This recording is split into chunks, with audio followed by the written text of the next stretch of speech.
요한계시록 20장 1절부터 보시겠습니다. 20장 1절. 또 내가 보매 천사가 무저갱의 열쇠와 큰 쇠사슬을 그의 손에 가지고 하늘로부터 내려와서 용을 잡으니 곧 옛뱀이요 마귀요 사탄이라. 잡아서 1000년 동안 결박하여 무저갱에 던져 넣어 잠그고 그 위에 임봉하여 1000년이 차도록 다시는 만국을 미혹하지 못하게 하였는데 그 후에는 반드시 잠깐 놓이리라. 지난 시간에 우리는 그 짐승과 거짓 선지자의 멸망에 대한 내용을 19장 19절로부터 21절, 또 내가 보매 그 짐승과 땅의 임금들과 그들의 군대들이 모여 말탄 자와 그의 군대와 더불어 전쟁을 일으키다가 짐승이 잡히고 그 앞에서 표적을 행하던 거짓 선지자도 함께 잡혔으니 이는 짐승의 표를 받고 그의 우상에게 경배하던 자들을 표적으로 미혹하던 자라. 이 둘이 산채로 유황불 붙는 못에 던져지고 그 나머지는 말탄 자의 입으로부터 나오는 검의 죽음에 모든 새가 그들의 살로 배불리다. 이렇게 해서 우리는 이제 바벨론 그 세력이 짐승 권세를 타고 놀아나는 이런 아직 오지 아니한 이런 세력 권세의 마지막 심판에 대한 내용을 공부를 했어요. 요 가시적인 내용이 이제 우리가 아마겟돈 전쟁이라고 그렇게 이야기를 했습니다. 그래서 6번째 나팔 재앙에서 보여줬던 약속대로 그것이 이루어진 그런 그 내용이기도 합니다. 그런데 오늘 20장 1절부터 보니까 일단은 3절까지가 사단을 결박하고 잃었던 에덴을 회복하신 천년왕국이라고 이렇게 이름을 붙였어요. 잃어버렸던 에덴을 회복한다고 하는 개념은 우리 성경 신학에서만 이야기하는 특별한 성경적 구도입니다. 그렇기 때문에 이런 천년왕국에 대한 것을 여러 성경의 어떤 구절을 인용을 해가지고 이런 이야기 저런 이야기 할 수가 있죠. 그렇게 되어졌기 때문에 현재까지 그 천년설에 대한 것은 우리 주보에도 그 3가지 설을 소개해 드렸어요. 그래서 무천년설과 후천년설 그리고 전천년설이라고 3가지의 천년설을 학설로 해가지고 소개를 해드리고 있는데 왜 이렇게 다양한 학설이 나올 수밖에 없었는가? 이것이 성경 구절 여기저기서 따다가 근거를 제시하기 때문에 성경적이지 않은 것이 없어요. 어떠한 그 내용도 다 성경적이에요. 그렇기 때문에 그럼 뭐냐? 도대체 성경에서 전부 인용이 되어졌고 근거가 되어져 있다고 한다면 하나의 어떤 논리 체계로 이것이 증명이 돼야지. 우리가 많은 학설이 주장이 되어져 있고 그리고 개혁교회 입장에서는 무천년설과 전천년설을 좀 주장을 하고 있는데 이런 그 내용은 왜 이렇게 여러 교파별로 또는 신학적으로 봤을 때 구분이 되어지는가, 이런 그 문제가 제기될 수가 있는 거예요. 그러면 우리처럼 통섭 성경 개론이라고 하는 창세기로부터 요한계시록까지 하나의 성경 구조를 가지고 지금 살펴보고 있잖아요. 그거를 우리가 성경 신학적이다 이렇게 이야기를 하는 겁니다. 성경 신학적이 뭐 어떤 거야 라고 성경 신학적이지 않겠습니까만은 우리가 말하는 성경 신학적이라고 하는 그 이야기는 구약 성경이 예표로 보여준 것이기 때문에 실체로 이루어지는 것은 모형에서 그 모양들을 우리가 잘 보게 되면 실체에 대한 것들이 잘 소개가 되어져 있는 거예요. 그거를 따로 놓고 이제 여러 성경에서 인용 구절을 따가지고 인용을 하게 되면 모형으로 보여줬던 것이 의미가 없어져 버려요. 그림자적으로 예표적으로 보여줬던 것은 육적으로 되어져 있던 거기 때문에 우리 창세기의 그 에덴 동산의 모습은 뭐 이렇게 눈에 선하지 않습니까? 우리 하나님께서 에덴을 창설하시고 그리고 에덴을 불러들이셔서 에덴에 아담을 불러들이셔서 거기에서 행위 언약과 은혜 언약을 주시고 마침내 사단의 미혹에 빠져가지고 우리 아담이 불순종함으로 해가지고 에덴을 상실했다 이렇게 되어진단 말이에요. 그러니까는 우리는 성경에 에덴 동산이 어떻게 상실됐는지 그 의미를 이미 알고 있기 때문에 신약 성경에 와가지고 요한계시록 제일 끝자락에 있는 천년 왕국의 모습이 낯설지가 않아요. 이제 왜 예표로 보여준 것에 대해서 충분한 우리가 공부가 됐거든요. 그러니까는 예표로 해서 모형으로 보여줬으니까 이제는 실체로 이루어진 걸 우리가 학습을 하는 내용이기 때문에 낯설지가 않아요. 그런데 이것이 그냥 천년설에 대한 재론을 이론적으로 공부하려고 한다면 머리에 쥐가 나는 거예요.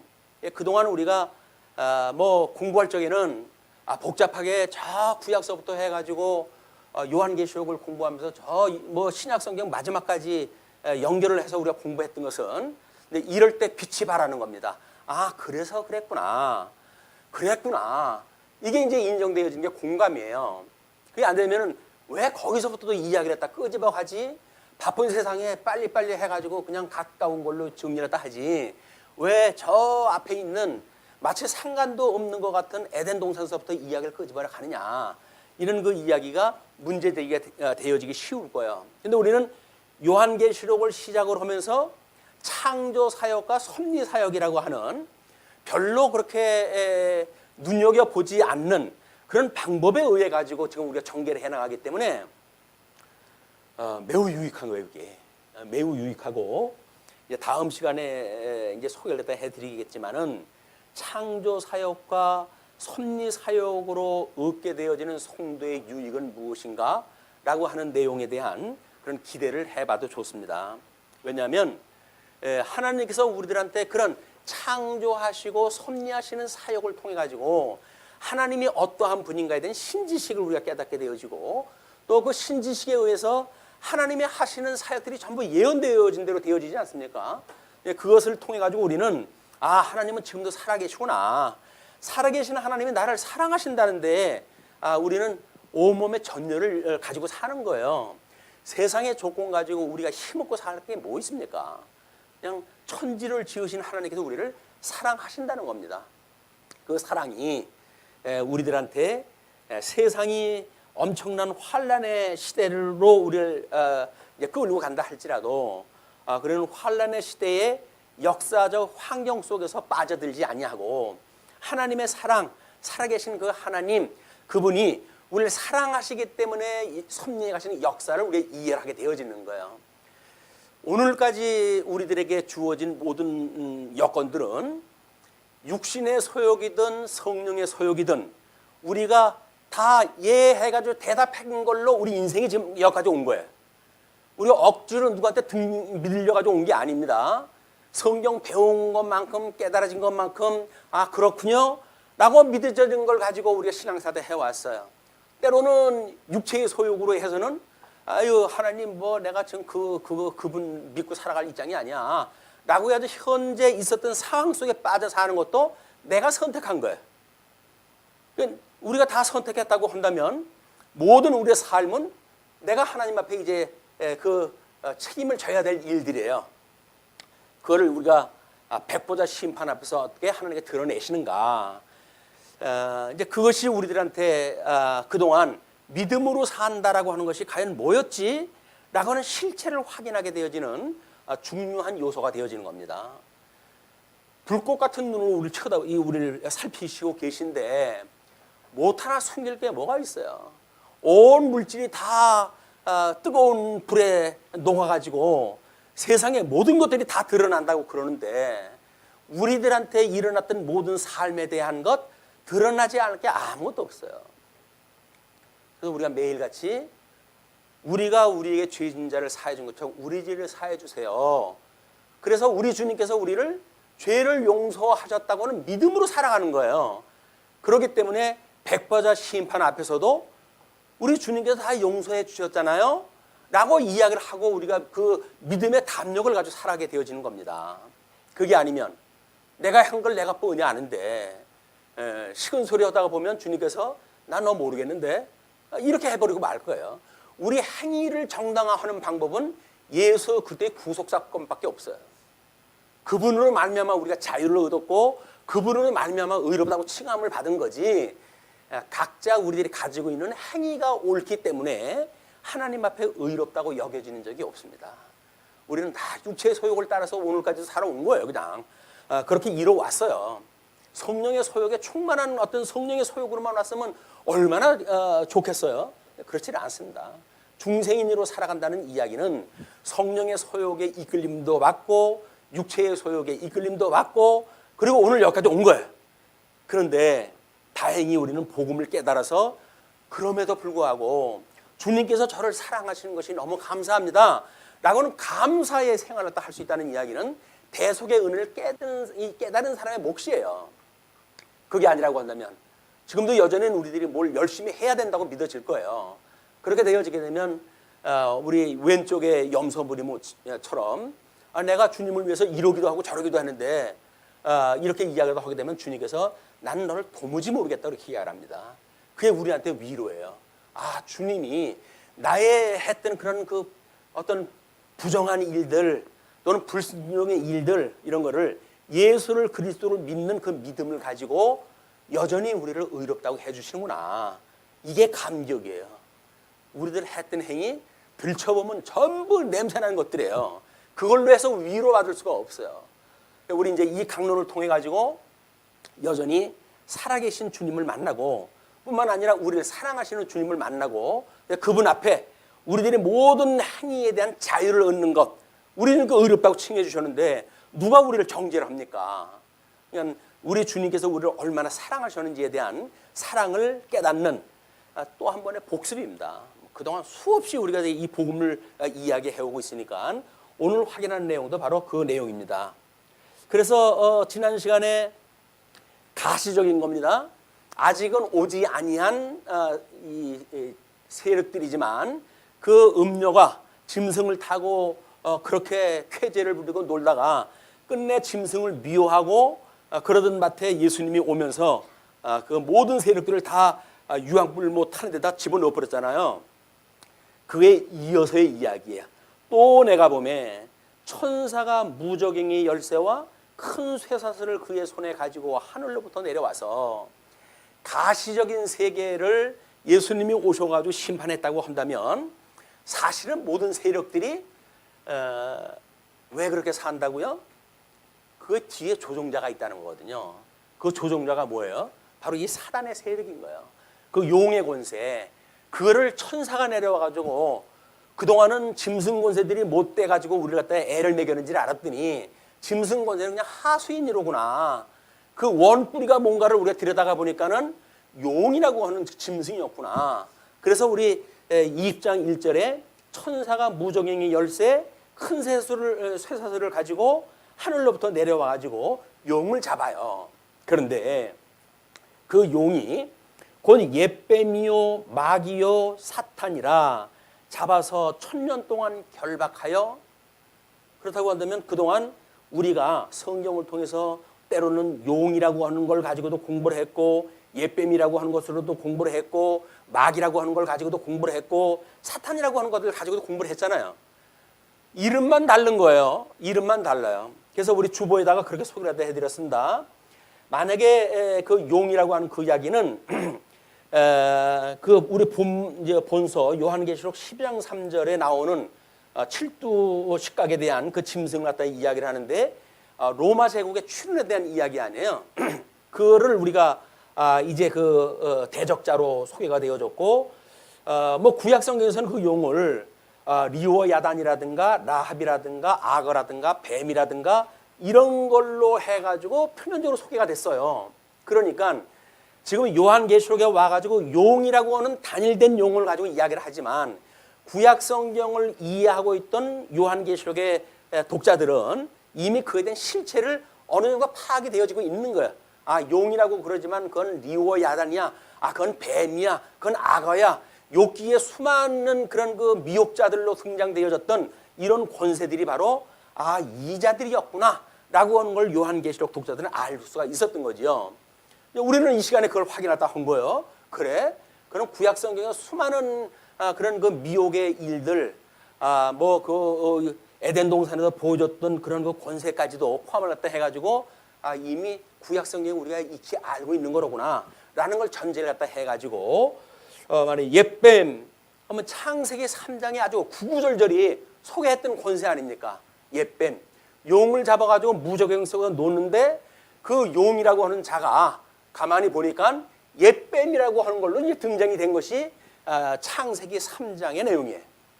자, 그러면 창세기 3장에 우리 하나님께서 우리 에덴을 창설하셨다고 그랬어요. 이 에덴을 창설하시고 우리 아담을 여기서 이제 지음을 받았던 창조되어졌던 아담을 이쪽으로 이끌어 들이셨잖아요. 자, 이쪽으로 이끌어 들이셨는데 하나님께서 이제 여기서 행위 언약도 주시고 이제 선과 악을 알게 하는 과일나무 열매를 따먹지 마라. 따먹으면 죽는다. 라고 하는 이 언약을 주셨어요. 그리고 은혜 언약을 주셔가지고 우리 창세기 3장 15절을 우리가 원시복음이라고 이야기를 했잖아요. 여기서 여자의 후손과 그 다음에 이 뱀의 후손의 관계, 이 뱀의 후손의 관계를 가지고 여자의 후손은 뱀의 후손의 머리를 상하게 할 것이고 뱀의 후손은 여자의 후손의 발 뒤꿈치를 상하게 할 것이다 라고 예언이 되어졌던 것이 바로 우리 십자가의 사건이에요. 십자가의 사건. 그래서 지금 그 옛뱀에 대한 이야기가 그렇게 되어졌고 마귀라고 하는 그거는 마태복음 4장 1절에 보시게 되면 예수님이 금식을 했다 하고 그때의 마귀가 예수님을 미혹을 갖다 해가지고 광야로 일국을 가요. 그러니까 그게 마귀 권세예요. 예수님이 금식을 했을 때 언약자손으로 메시아로 이 땅에 오셨음에도 불구하고 용의 후손들은 끊임없이 예수 그리스도조차도 이게 미혹을 갖다 하려고 해가지고 세 가지 시험을 하지 않습니까? 그렇다고 한다면 우리가 하나님의 언약을 제외시켜 놓은 어떤 그런 약속을 만약에 한다고 한다면 그거는 마귀가 하는 짓일 거예요. 나에게 절하면 다 줄게 라고 만약에 미혹하는 것이 있다고 한다면 우리가 사탄아 물러가라 이렇게 해야 되지, 그렇다고 해가지고 침을 흘려가면서 그걸 따라가면 안 되는 거예요. 뱀의 후손이기 때문에 그렇습니다. 뿐만 아니라 요한복음 13장 27절 말씀을 인용을 갖다 해드렸는데 사탄이라고 하는 그 이야기는 예수님이 이제 우리 마지막 그 6월절에 잡혀가시기 전에 만찬을 갖다 하는데 그때의 사단이 유다의 속으로 들어갔더라 이렇게 이야기할 때 해요. 그래가지고 예수님을 급기야 은삼십을 팔게 하시고 십자가에 못 박아 죽게 한 것이 사단이에요. 그러니까 어떤 데는 마귀로 쓰고 어떤 데는 사단으로 쓰고 어떤 데는 뱀이로 썼고 했지만 실질적으로 지금 여기서는 용이라고 하는 명사를 가지고 그거를 전체를 설명하는 것이다. 그러면 여러 성경에서 뭐라고 말하는 건 그 중요하지 않아요. 왜냐면 우리는 용이라고는 실체만 이제 알게 되면 네 놈이 바로 그 놈이로구나 이렇게 파악이 되어지면 되거든요. 그래서 내가 너한테 속지 않으리. 그래서 하나님 말씀을 가지고 우리가 믿음으로 우리가 견인의 날까지 주님 오시는 그날까지 믿음으로 살게 되어지는 게 성도의 삶이다. 자, 그러면 이렇게 되어졌는데 이제 이 에덴에 대한 거는 지금 이 역사가 우리 천년왕국이라고 하는 이걸로 우리는 에덴이 여기서 불순종으로 해가지고 상실되어졌다는 거 아닙니까? 이게 상실되어졌다. 그걸 우리 구속사에서는 뭐라 그랬어요? 이거를 하나님 앞에 타락되어진 거다 이렇게 이야기했어요. 왜냐하면 하나님의 그 세계관은 창조, 그 다음에 타락, 그 다음에 구속, 그 다음에 하나님의 나라, 이것이 우리가 과거에 우리 구속사적인 세계관의 주제란 말이에요 이게. 그런데 우리들도 마찬가지로 창조되어졌던 아담에게 줬던 근본 언약 뿐만 아니라 그걸 대한 상실 이렇게 이야기를 했어요. 상실. 그리고 예수 그때 구속을 우리는 회복이라고 했단 말이에요. 예수님이 오셔가지고 한 거를 회복이라고 이렇게 개념을 갖다 정리를 한 거예요. 그러니까 구속이라고 하는 개념보다 더 확장되어진 개념으로 우리가 쓴 거예요. 왜? 그냥 구원이라고 하는 차원으로 보게 되면 구속이라고 하는 용어만 가지고 충분하지요. 근데 우리는 그 나라까지도 회복이 돼야 되니까 그래서 이거를 회복이라고 하는 것으로 확장되어져 있는 용어를 쓴 것뿐이다. 원리와 논리는 똑같습니다. 똑같은 거예요. 그렇기 때문에 구속서에서 말하는 것을 더욱 확장시켜가지고 우리가 깨닫게 되어지는 개념이지 뭐가 잘못되어졌다든지 이런 개념이 아니란 말이에요. 그런 오해가 있게 되면 우리 믿음의 선배들에 대한 오해를 가질 수밖에 없는 거예요. 믿음의 선배들도 성경을 통해 가지고 너무 열심히 이걸 연구를 했기 때문에 우리들이 오늘날 거기에다가 이건 하나님의 의에 대한 이야기니까 이 하나님의 의에다가 하나님의 나라라고 하는 이 한 몫을 우리는 더 첨부를 갖다 시킨 거다. 이분들은 구속을 돼 가지고 살아가는 하나님의 나라를 이야기를 했지만 우리는 처음서부터 같은 축으로 해 가지고 하나님의 나라를 놓고 봤기 때문에 이분들이 봤던 개념보다는 더욱 본질적이고 확장되어진 개념이다. 이렇게 이해를 하시게 되면 우리 거를 이해하기도 쉽고 또는 과거에 믿음의 선배들이 봤던 구속사라고 하는 개념도 우리는 쉽게 이해가 될 거예요. 아, 그렇구나. 그렇게 봤구나. 이렇게 해가지고 그때 뭐 컴퓨터도 없고 성경 66권을 어떻게 이잡듯이 해가지고 저런 그 세계관을 만들어냈을까. 박수를 갖다 쳐야 될 일인 거예요. 이게 비난받을 일 하나도 없어요. 믿음의 선배들에 대한 일들이. 그래서 거기에서부터 그 내용을 차례차례 우리가 공부를 갖다 해가지고 확장되어진 개념을 더욱 공고히 할 이것이 이 시대를 살아가는 우리들의 해야 될 일입니다. 자, 그러면 예수 그리스도 통해 가지고 상실되어진 것이 회복이 되었어요. 자, 그런데 1000년 동안 이제 그 결박을 갖다 해가지고 무적행에 던져놓고 그것도 잠근다고 그래요. 잠그고 그 위에 임봉을 갖다 해가지고 하나님의 허락이 없으면 누구든지 그 열쇠를 열 수 없도록 임봉까지 해가지고 1000년이 차도록 다시는 만국을 미혹하지 못하게 하였다. 자, 이 천년왕국의 제설이 이제 설명이 돼야 돼요. 어쩔 수가 없이.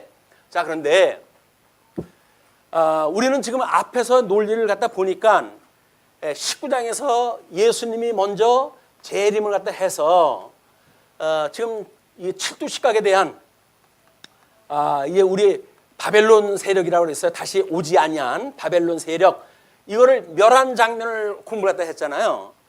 그리고는 천년왕국에 대한 이야기가 나오니까 우리들은 예수님이 오신 이후에 천년왕국이 온다라고 이야기를 하기 때문에 이거를 전천년설이라고 이렇게 이야기를 하는 거예요.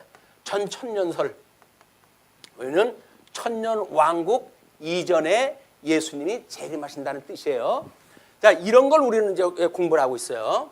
그런데 어거스틴이라고는 우리 4세기 신학자가 신의 도성이라고 하는 책을 쓰면서 예수님의 이 초림 사건으로부터 이 재림 사건까지 이때를 하나님께서 천년 왕국으로 신의 도성이라고 했으니까 이게 하나님의 나라다 이렇게 이야기를 한 거예요. 그래서 특별하게 천년이라고 하는 기간을 가지고 있는 나라가 없다라고 해가지고 이거를 무천년설이라고 이야기를 합니다. 무천년설.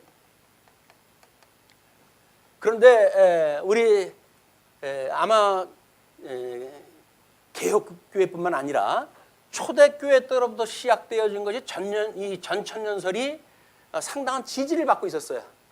근데 근래 들어와 가지고 신학자들이 아무리 봐도 뭐 예수님 오신 지 2000년이 되는데 오실 생각은 안 하고 뭐 그렇게 염려가 돼서 생각했는지 모르겠지만 전천년설을 주장했던 개혁 보수 측에서 무천년설로 방향을 바꾸는 사람들이 상당히 많아졌어요.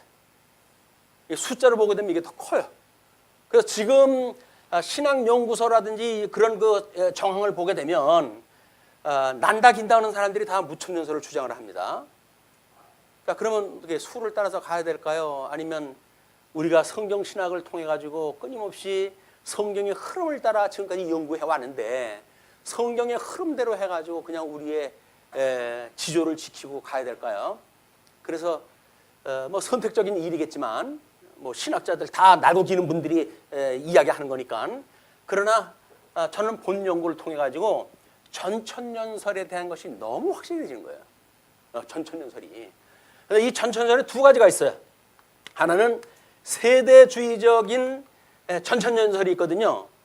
이건 뭐냐면 예수님이 이 재림하시기 전에 7년 환란이라고 하는 것이 있다는 거예요.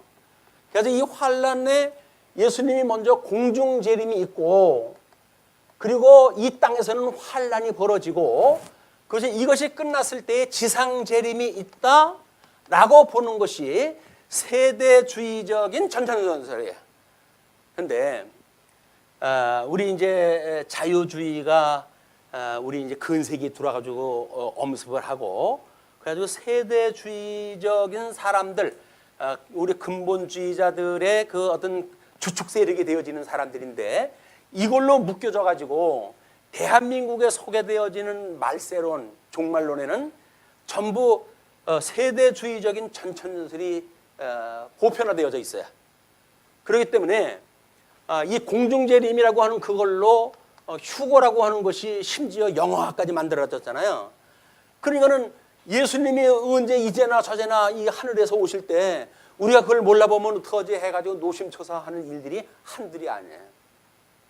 저도 이제 이 신학을 공부하기 전에 신비주의에 조금 빠져져 있을 때 이 공중재림에 대한 학설을 지지했었거든요.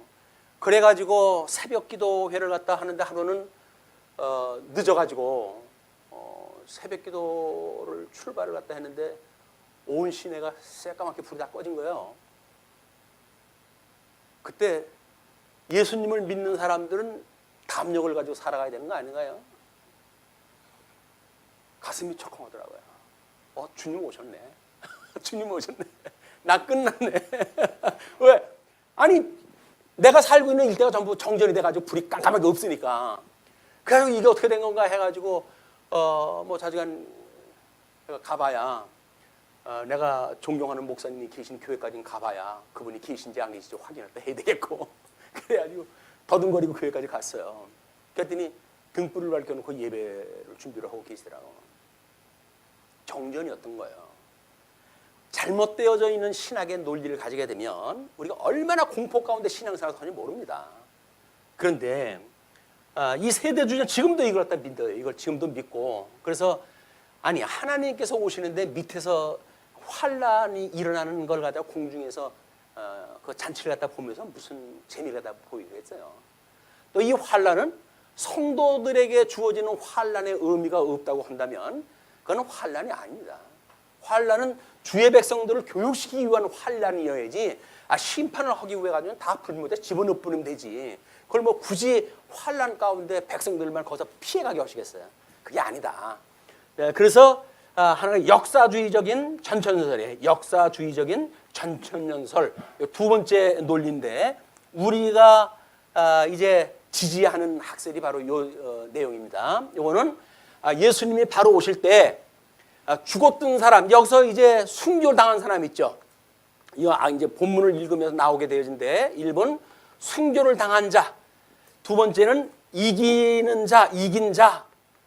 이렇게 해가지고 이 사람들이 순교되어진 사람은 부활하고, 그리고 고린도서에서 이야기하는 바에 의하면 우리 고통 중에 있던 자들, 환난을 당하고 있는 자들은 호련히 변화를 받아, 이렇게 변화를 받아가지고 예수님, 오시는 예수님을 영접하러 올라가게 되어지는 거예요. 그것이 예수님을 맞이하러 하는 휴거의 사건이에요. 우리가 하나님과 우리를 어떻게 들려가지고 오시는 예수님을 땅에서 그렇게 1000년 동안이고 뭐 2000년 동안이고 그렇게 아직도 기다리던 주님인데 아마 때가 되면 오시겠지. 이렇게 해가지고 앉아가지고 기다릴 사람은 없을 거예요. 부활을 갖다 해가지고 변화되어진 사람들, 아니면 산채로 변화되어진 사람들, 이런 사람들은 자기가 할 수 있는 한 예수님을 영접하러 하늘까지 올라가는 것이 너무나 당연한 거예요, 이게. 그래가지고 예수님을 영접하고 예수님과 함께 내려와서 원수 마귀를 다 멸하고, 그리고 1000년 왕국 동안 이분들은 예수 그리스도는 왕으로 이제 통치를 갖다 하시고, 그리고 이 사람들은 분봉왕이 되어져서 함께 이 1000년 동안 왕 노릇을 갖다 하게 되어지는 거예요. 그래서 성경에서 여러분들을 왕 같은 제사장이라고 그러는 겁니다. 만사 우리 주님이 통치하는 모든 영역에 분봉왕으로 통치할 능력을 주님께 주신다는 거예요. 그것이 예수님 오실 때까지 우리가 이제 이 어떤 중생인으로 살아가는 삶이 하나님 예수 그리스도 말미암아 의롭다고 칭함을 받은 성도들이 어떻게 하나님 앞에 순결한 삶을 사는가에 대한 이야기도 해요. 이걸 우리가 단장한 신부라고 이렇게도 설명할 때 했지만, 그래서 이렇게 되어져 간 걸 성화라고 이야기했죠. 성화. 이건 성화 과정이 우리가 이런 사망 권세가 요구하는 것을 따르지 아니하고 우리 하나님이 기뻐하시는 뜻이 무엇인가를 분별하고 영적 예배를 드리면서 살아가는 성도의 삶이야말로 이것이 순종하고 살아가는 삶이에요. 그런데 믿음이 큰 거를 요구하는 것도 아닙니다. 영적 예배라고 하는 것은 하나님의 기뻐하시고 선하시고 온전한 뜻이 무엇인가를 깨달으면 되는 거예요. 그래서 그 방향성에 대한 이야기라고 했어요. 하나님의 뜻에 대한 방향성. 그것이 많고 적은 것이 아니라 정말 예수 그리스도로 말미암아 내가 구원을 받고 예수님이 나를 우리 오시는 그날까지 견인하시고 그분이 나와 함께 하시는가를 믿는가라고는 믿음에 대한 이야기지, 여기서 우리가 영적 예배를 드리는 것이 순결과 단장한 신부의 모습이라고 해가지고 뭐 엄청난 하나님의 의에 달하는 우리한테 열매를 요구하는 게 아니다. 왜? 하나님께서 열매는 선물로 주시는 건데 그냥 선물로 주시는 것만큼 열매 맺고 살아가는 거예요. 그걸 우리가 인정을 하는 거란 말이에요. 주님이 저한테 이걸 주셔가지고 제가 여기까지 왔어요. 주님 이렇게 선한 뜻을 분별하게 해서 선한 열매를 맺게 하셨어요. 하나님 감사합니다. 내가 한 것이 아니라 주님께서 하신 걸 제가 고백을 합니다. 그것이 우리 지난 시간에 배웠던 할렐루야에 대한 이야기란 말이에요. 구속에 대한 걸 주님께 다 하셨습니다라고 하는 것을 고백하는 것이야말로 할렐루야, 할렐루야. 그래서 주님께서 우리의 발걸음을 인도하시고 오늘날 여기까지 주님께서 인도하셨군요. 주님 감사합니다. 이러고 살아가는 거예요. 우리 성화의 삶 쉽죠? 쉬운 거예요. 왜? 주님께서 무거운 짐진 자들아 다 내게로 오라고 그랬잖아요. 그 무거운 짐이 뭡니까? 율법의 요구. 이런 그 율법의 요구대로 해가지고 짊어지고 간다고 한다면 우리는 다 죽어요. 주님께서 이걸 다 지시고 그리고 수고하고 무거운 짐진 자들아 다 내게로 와. 내가 너희를 쉬게 하리라 이렇게 말했어요. 그래서 등의 짐은 율법인지 몰라도 가슴으로 안으면 그 사랑의 짐이라는 거예요. 가슴에 안는 짐은 무거운 짐이 아닙니다. 사랑하는 마음으로 가슴에 안으면 그건 무거운 짐이 아니에요. 등에 지게 되면 그건 무거운 짐이 돼버리고 마는 거예요. 그래서 우리는 예수 그리스도의 품에 안겨가지고 주님께서 우리들한테 주셨던 영적 예배를 드리고 범사에 감사하고 항상 기뻐하고 쉬지 않고 기도해 가시는 우리를 예수 그리스도 안에 있는 우리를 향하시는 하나님 기뻐하시는 뜻, 그 뜻을 따라 살아가는 것이 영적 예배란 말이에요. 무거운 짐 요구하지 않습니다. 우리 주님 그냥 주시는 것만큼 살라는 거예요. 그걸 인정하라는 거예요. 아, 주님이 여기까지 인도하셨죠? 예, 감사합니다 주님 라고 해가지고 인정하다 해야 되는데 그 주님이 인도하셨던 걸 우리가 부정으로 하게 되면 뭐예요? 내가 했다는 거거든요. 이 인간으로부터 말미암는 그런 열매가 아니라 철저하게 하늘로부터 내려오는 은혜의 선물로 입고 살아가는 것이다. 자랑할 것이 없어요. 주님께 주신 거기 때문에. 주님께서 주신 그런 사랑을 믿고 살아가는 것이 지금 이 천년왕국에서 온전히 회복되어지는 이야기예요. 여기서는 지금 육체의 소욕도 성령의 소욕도 공존하고 있는 거 아니에요. 그러나 이제 우리를 그 육체의 소욕으로 아주 미혹했던 세력, 권세를 하나 잡아가지고 무조건 쪽에다 집어넣게 되면 저주가 완전히 거친 세계 속에 우리가 살아가게 되어진다. 지금도 예수를 믿고 우리가 행복한 삶을 산다고 한다면 이때의 삶인데 얼마나 좋을까? 이게 우리 기대되어지는 천국입니다. 천국의 이야기. 자, 그런데 또 그 후에는 반드시 잠깐 노인돼요.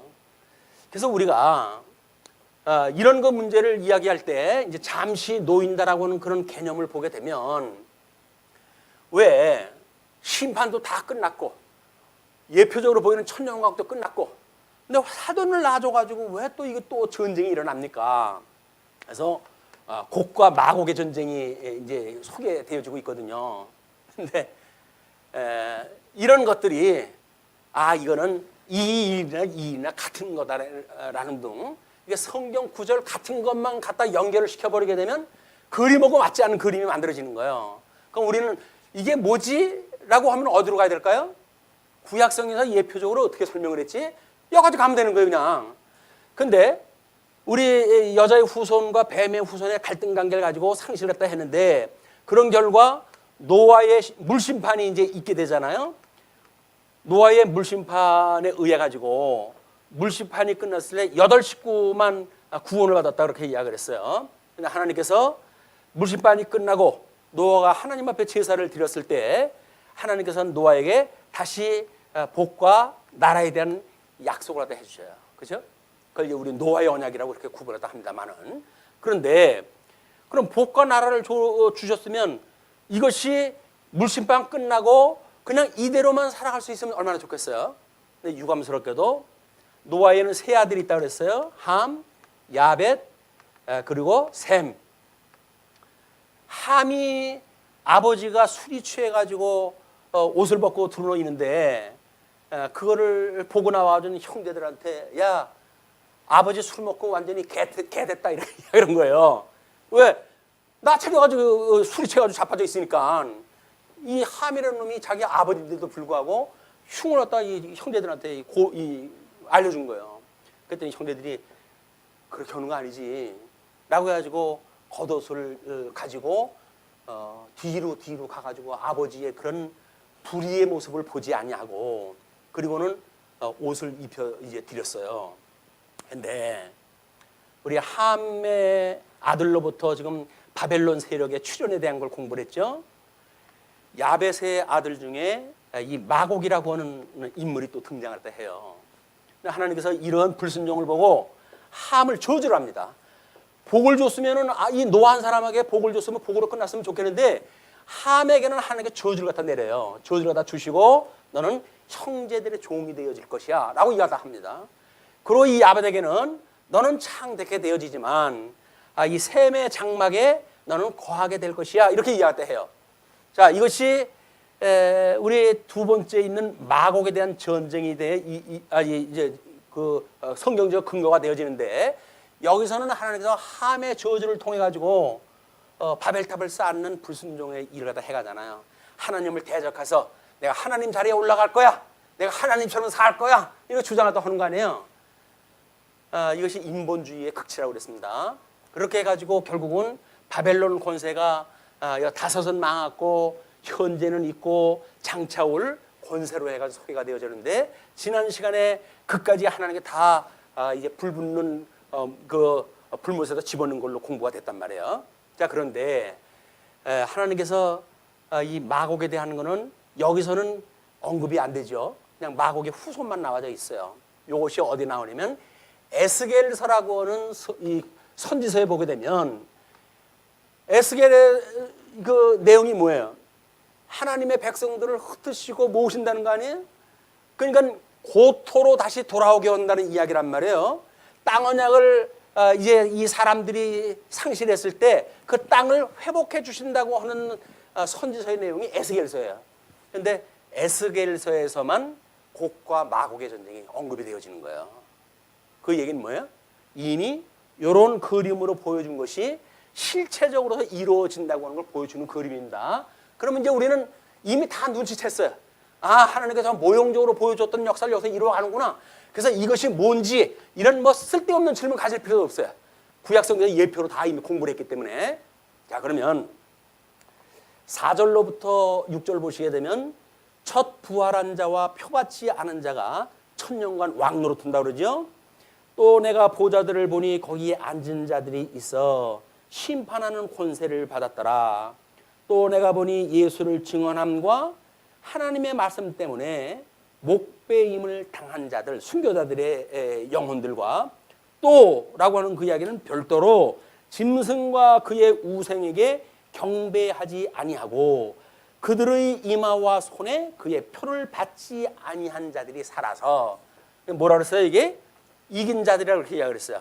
순교한 자들과 또 이긴 자들이 살아서 그 이야기는 의미가 달라요. 순교되어졌던 자는 부활을 이야기를 하고 또 이긴 자들은 살았다고 하는 걸 변화를 이야기를 하는 겁니다. 자, 그렇게 해서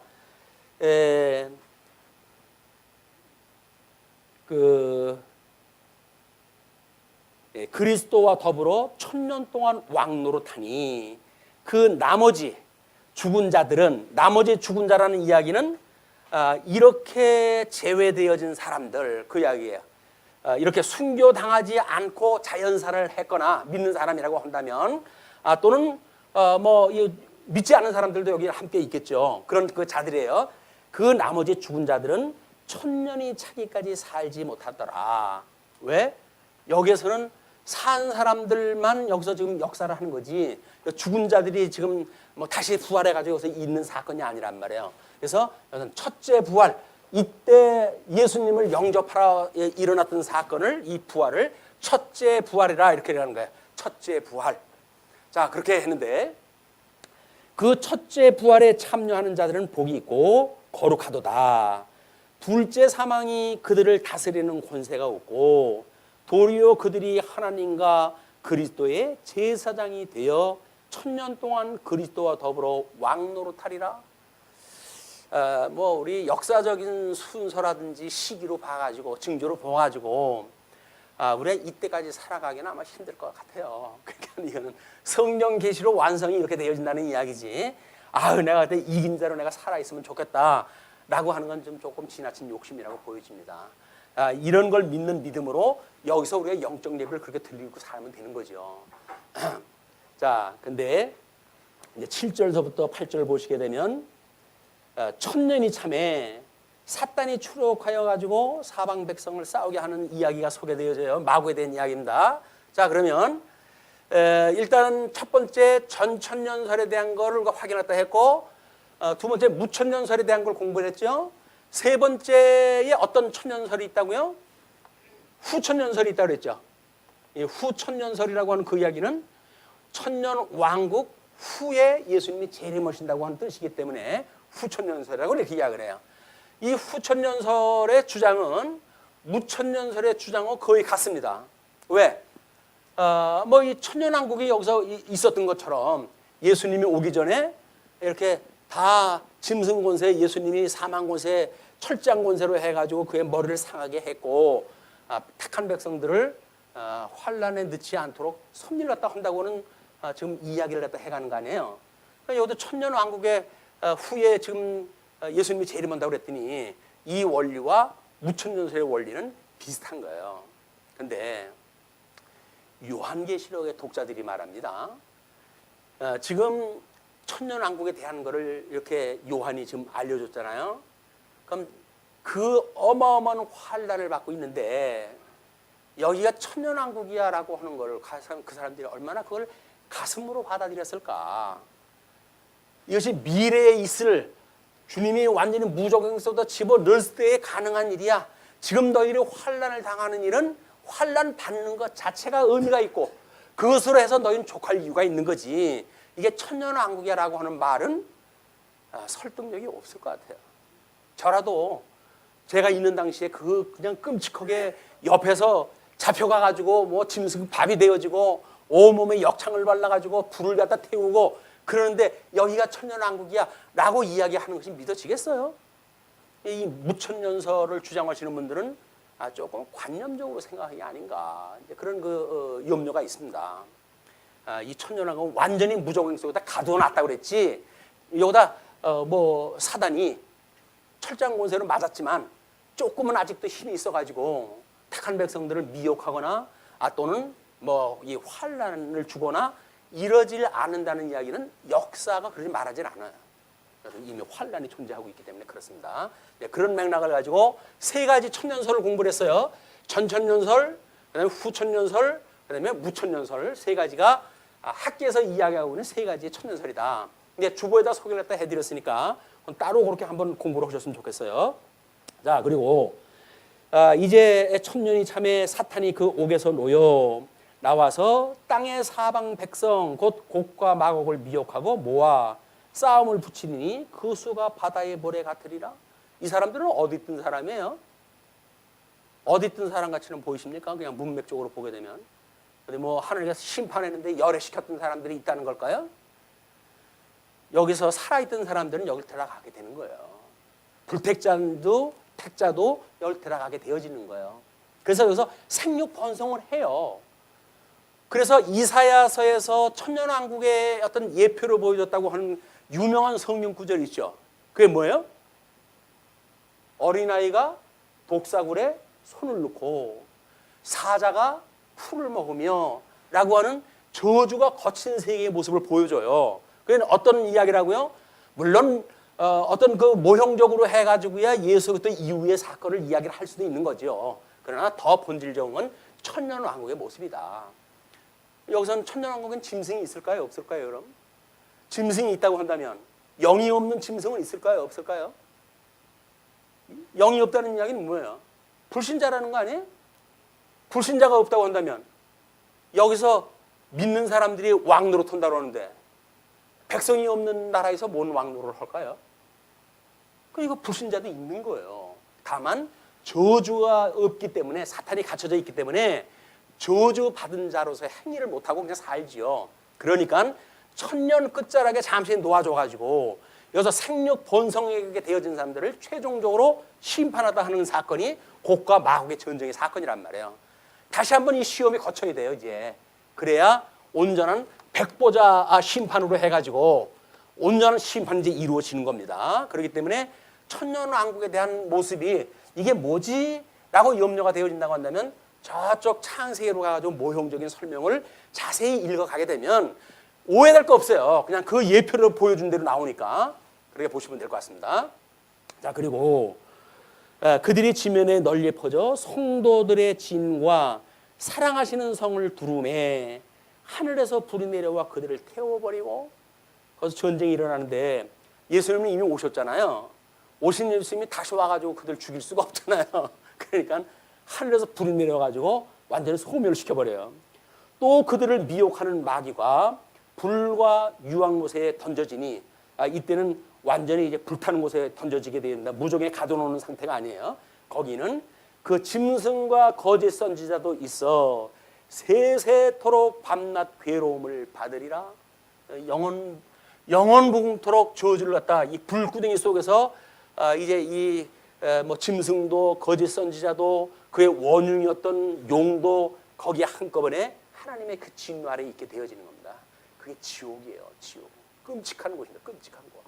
근데 하나님께서 우리를 여기를 가게 하지 않고 우리가 뭐 한 게 있다고 우리 예수님을 보내주시고 다만 이분을 믿는다고 하는 믿음 하나 가지고 어떻게 우리는 이 천년왕국의 택한 백성들로 전부 다 이런 세상의 그런 권세를 갖다 밟고 권능을 받아가지고 복음을 증거하고 이런 믿음의 생활을 하게 하시고 세상 끝날에는 천국 우리를 인도하실까? 세상에 살아온 보람이 있지 않습니까? 세상에 태어난 우리들한테 가치가 있는 거 아닐까요? 우리 인생은 그래서 의미가 있는 거 아닌가요? 그게 아니면 세상 사람들하고 똑같은 거 의미를 가지고 여기서 살아야 되니까 여기서 뭐 다른 사람 명예도 있어야 되고 여기서처럼 무슨 권세도 의도해야 되고 그런 것 때문에 힘든 거예요. 그냥 하나님께서 인도한 것이라고 한다면 하나님 좋게요. 내 잔이 넘쳐요. 주님 내 잔이 넘쳐요. 라고 하는 마음을 가지고 믿음을 가지고 살아가는 것 이게 행복한 사람이에요. 마음을 비우면 이런 일이 되어진다고요? 그건 불교 이야기예요. 어떻게 마음을 내가 비웁니까? 비우기는. 아구리 가득 차 있는 우리 마음을 어떻게 비워요? 비울 수가 없어요. 그러나 주님께로 우리 주님께서 부르는 대로 가게 되면 주님께서 우리들로 하여금 그 안다 하나님의 말씀을 해서 자꾸 채워주셔가지고 이 잔이 넘치는 은혜를 깨닫게 되어진다. 하나님의 은혜를 깨닫고 살아가는 것이 우리들의 삶이에요. 성도들의 기쁨이에요. 성도들의 즐거움이에요. 그래서 그것이 우리 인생의 본분이라고 우리 믿음의 선배들이 이야기를 한 겁니다. 인생이 왜 사는 거지? 이 본분을 누리기 위해서요. 그래서 그 하나님만을 영원무궁토록 찬양하다 하는 겁니다. 그분만으로 우리가 즐거워하는 겁니다. 이런 것이 우리 삶의 우리 그 본분으로 해서 소개가 되어지고 있다. 자, 그리고 이제 11절서부터 15절까지 보시게 되면 흰보좌에 앉으시니가 생명책에 기록된 대로 심판하신다 그러죠. 또 내가 크고 흰보좌가 그 위에 앉으신 이를 보니 보좌와 그 위에 앉으신 이를 보니 땅과 하늘이 그 앞에서 피하여 간 데 없더라. 어디 갔어요, 에베란간? 하늘은 두루마리처럼 말려버리고 땅은 이 모든 물질이 불에 물같이 녹아가지고 없어져 버려요. 이제 그게 뭐예요? 지금 우리들이 보고 있는 저 자연계의 태양계의 태양들, 우리가 발 딛고 있는 이 땅들, 이게 다 없어진다니까요. 그리고 뭐가 오는 거예요? 새하늘과 새 땅이 오는 거예요. 이 새하늘과 새 땅. 이 새하늘과 새 땅이라고 하는 그 이야기는 지금 있던 때이 뭔가 이 지금 있었던 것이 변질되어져 가지고 회복되어지는 개념이 아니에요. 이거는 지금 거는 불타가지고 다 없어져 버리고, 그리고 우리 창세기 1장 1절에 이야기했던 하나님이 천지를 창조하시니라 라고 하셨을 때 그 천지의 새하늘과 새 땅이 도래를 한단 말이에요. 우리 뭐 창세기 공부할 때 이거 배웠잖아요. 우리 그거 믿는다고 그랬잖아요. 그럼 요한계시록에서 말하는 걸 못 믿을 이유가 없잖아요.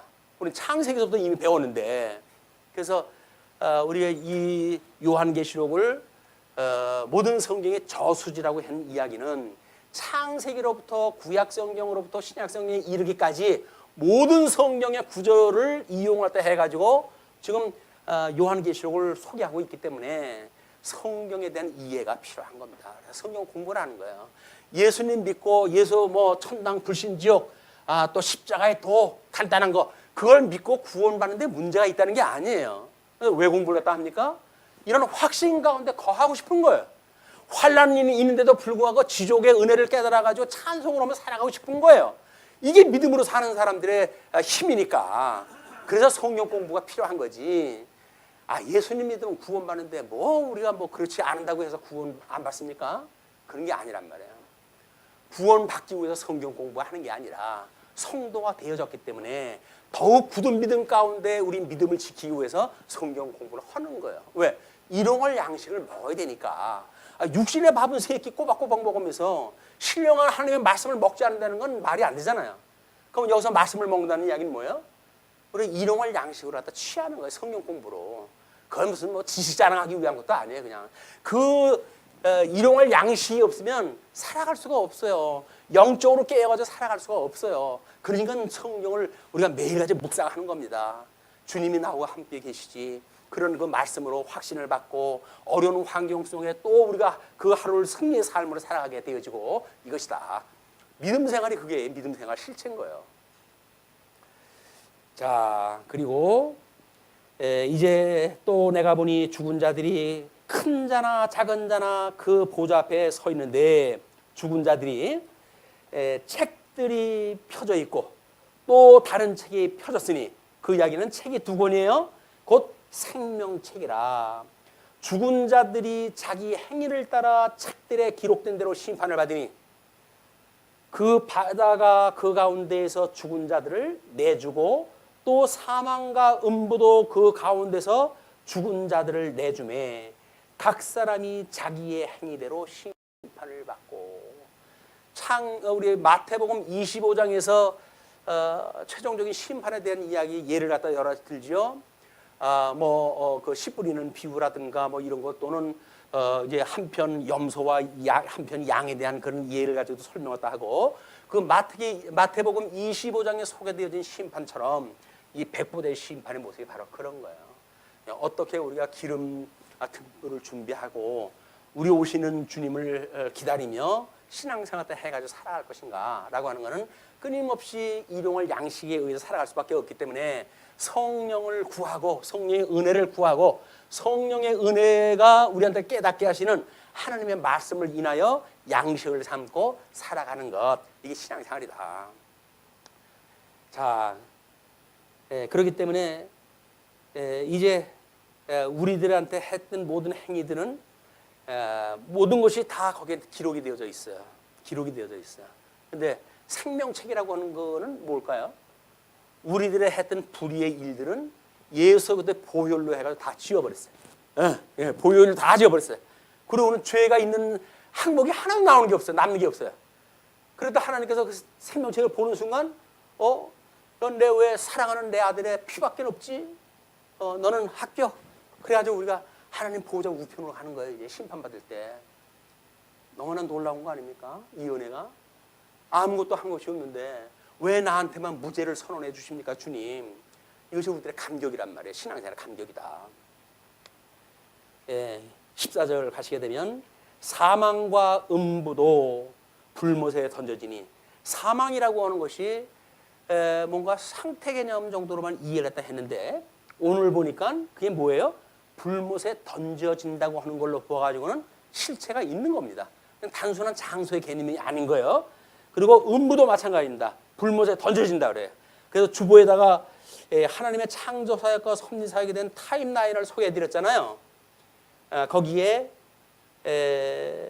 아주 파란 부분을 하늘이라고 이야기를 했고, 그리고 조금 덜 파란 부분을 우리가 무형교회의 영역으로 해가지고 낙원이라고 하는 그런 의미로 소개해드렸어요. 그리고 아래는 새까맣게 칠을 갖다 해가지고 지옥이라고 했다고 한다면 회색 부분으로 해가지고 음부라고 하는 걸 갖다 이야기를 해놨어요. 그래서 섭리 사역을 통해 가지고 섭리 사역상 필요했던 낙원이나 음부나 이런 모든 것들은 다 없어집니다. 물론 낙원이라고 하는 것은 하나님 나라에 흡수가 되어지기 때문에 천국이 되어지겠죠. 그래서 아마 사도 바울은 내가 셋째 하늘에 올라가는 비밀을 너희한테 말하겠다 그러면서 뭐라고 그럽니까? 거기에 낙원에 이루 말할 수 없는 비밀을 내가 봤다 그러잖아요. 그래서 그걸 동일시한다는 그 이야기는 낙원과 천국이 나중에는 흡수로 해서 하나가 되어지는 상태를 우리가 짐작할 수가 있습니다. 이런 그 내용을 봤을 때 사망과 음부도 불못에 던져지니 이것은 둘째 사망 곧 불못이라. 백보자 심판, 이 심판 이후에 이것이 완전히 이제 불못으로 들어가는 자, 또 영원한 그 구원을 받는 자, 천국으로 가는 자, 이런 자로 해가지고 심판이 이루어지는 거예요. 그래서 마지막 백보자 심판에서 우리 주님께서는 우리를 최종적 하나님 나라의 백성으로 인도하다 하신다라고 하는 것이 14절의 이 이야기고요. 15절 누구든지 생명책에 기록되지 못한 자는 불못에 던져지더라. 우리 하나님께서 창세전에 하나님의 기뻐하셨던 뜻을 따라가지고 그리스도 안에서 선택하기로 예정했던 그 뜻을 따라서 이 섭리사역을 갖다 했고, 그리고 이 행연약으로 불순종돼가지고 다 소망이 없던 자리에서 은혜 언약을 인하여 택한 백성들만 예수를 그리스도를 믿고 회복하게 하시고, 그 백성들로 하여금 영원 공토로 하나님을 찬양하며 살아갈 수 있는 생명책에 기록되어진 대로 우리를 견인해 가고 계시다. 이 견인해 가시는 그리스도의 사랑, 그걸 깨닫고 살아가는 것이 주님의 몸된 교회 성도들의 교제인 거예요. 그것이 없게 되면 우리는 말로만 그렇게 이야기를 하고 그게 무슨 개념인지 모르는 거예요, 이게. 그래서 우리가 이 사도신경을 외울 때마다 공교회와 성도의 교제와라고 하는 그런 그 이야기는 그리스도 안에서 우리가 어떻게 교통하는가에 대한 이야기입니다. 그리스도 안에 성도가 지체니까 지체가 어떻게 연결되어져서 한 몸을 이루고 있는가에 대한 문제예요. 근데 그것이 한 몸이 아니라고 한다면 그러면 이제 뭐 우리는 그냥 하고 싶은 대로 하고 사는 거죠. 너는 너고 나는 나고. 뭐 진리 안에서 함께 기뻐할 거 뭐냐? 너 도는 대로 가라. 난 나도는 대로 가겠다. 그런 그 이야기가 되고 말아요. 우리가 주님 안에서 살아가는 그 교통의 문제가 얼마나 실질적인 이 영적 예배에서 중요한 일인지, 이 일을 위해 가지고 옛날 강남노에 대한 복음 문제로 해서 다녀오기도 했습니다. 결론적으로 이야기하면 4월 노회는 그 노회를 복원한 그 노회로 하자고 하는 목적을 일단 정해놓고, 그리고 중간에 이제 모여가지고 뭐 세부적인 조정을 또 하기로 하고 회의를 갖다 마쳤어요.